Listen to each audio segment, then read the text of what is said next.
로 포토레지스트에 대해서는 규제가 다소 풀린 셈이 된 것입니다. 청와대는 일본의 조치를 두고 근본 해결 방안으로는 미흡하지만 일부 진전이 있었다고 평가했습니다. 우리 정부는 최근 일본에 대한 WTO 제소 조치를 중단하고 지소미아 종료를 유예했습니다.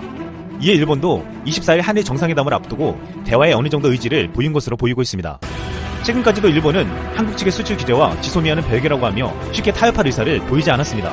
지난 20일 스캇 관방장관은 증여 문제에 관련해 일본 정부의 방침은 명쾌하며 1965년 청구권 협정이 전부라고 말했습니다.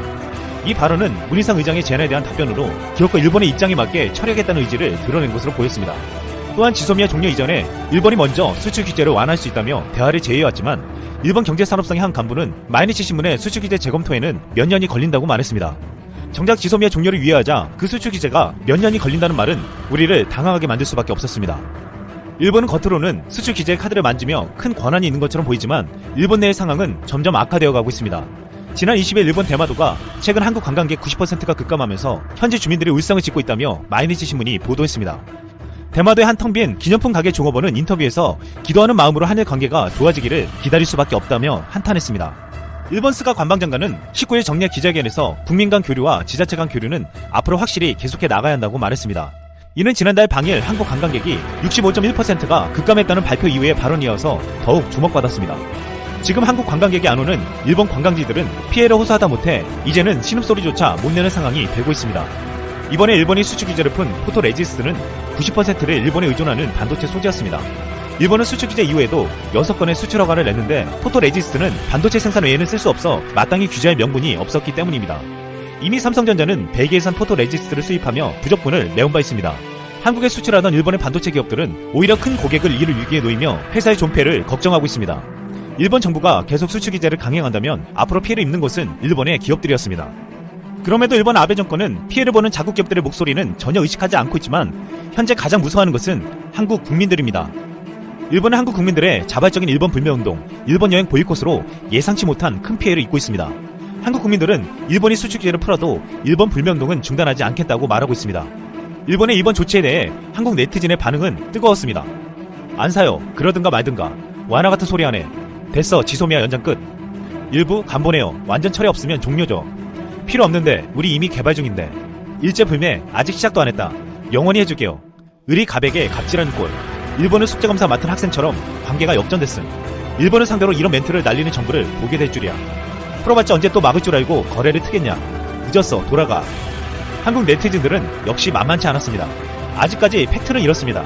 일본은 수출 규제 대상인 반도체 디스플레이 소재 3개 품목 중 포토레지스트에 대해서만 제한적으로 규제를 완화했고 8월 28일부터 적용하기 시작한 한국의 수출관리 우대국 화이트리스트 제외는 유지하고 있습니다. 우리 정부는 경산성의 이날 발표가 양국 간 수출 규제 문제를 해결하기에는 충분치 않다는 입장입니다. 정부의 한 관계자는 일부 진전이 있다고 볼 수는 있지만 양국의 당면 현안을 해결하는 해결책으로는 보기 어렵다며 우리의 목표는 일본의 수출 규제 전인 7월 1일 이전 회담이 열리게 되었고 같은 날 중국을 찾는 한일 정상을 시 주석은 오찬과 만찬으로 나눠 만나게 되었습니다. 구체적으로 시진핑 주석은 한국과 오찬을 하고 일본과는 만찬을 하기로 되어 있었죠. 이러한 계획에 일본 교도통신은 중국이 한국보다 일본을 더 중시하고 있다고 보도했습니다. 이러한 보도 내용의 근거는 아베 총리 측근들의 주장이었는데요. 이에 대해 우리 정부는 시 주석이 오찬과 만찬 시간이 동일하게 배정되어 있어 어떤 행사가 더 중요하다고 보기 어렵다고 확대 해석을 전개했습니다. 정부의 한 관계자는 문 대통령과 시 주석의 회담이 애초 예정보다 25분이나 길어진 것을 봐도 어느 쪽을 더 중시한다고 볼 문제는 아니지 않냐고 반박했죠. 어쨌든 이 모두는 한국과 일본의 입장이었고 그렇다면 일본의 주장은 정말 사실이고 중국도 일본과 같이 생각하고 있을까요? 현재 중국 언론을 보면 일본의 주장은 전혀 맞지 않아 보입니다. 중국 정부와 공산당이 대표적인 대변자 역할을 하는 인민일보는 24일자 지면 1면에 2개의 사진을 게재했습니다. 시 주석이 문 대통령과 악수하는 사진을 상단에 아베 총리와 악수하는 모습을 담은 사진을 하단에 담았고 인민일보 인터넷판인 인민망 역시 메인 화면 첫 번째 사진으로 한국과 중국 정상들의 사진을 담았습니다. 하지만 시 주석과 아베 총리의 악수 사진은 게재되지 않았습니다.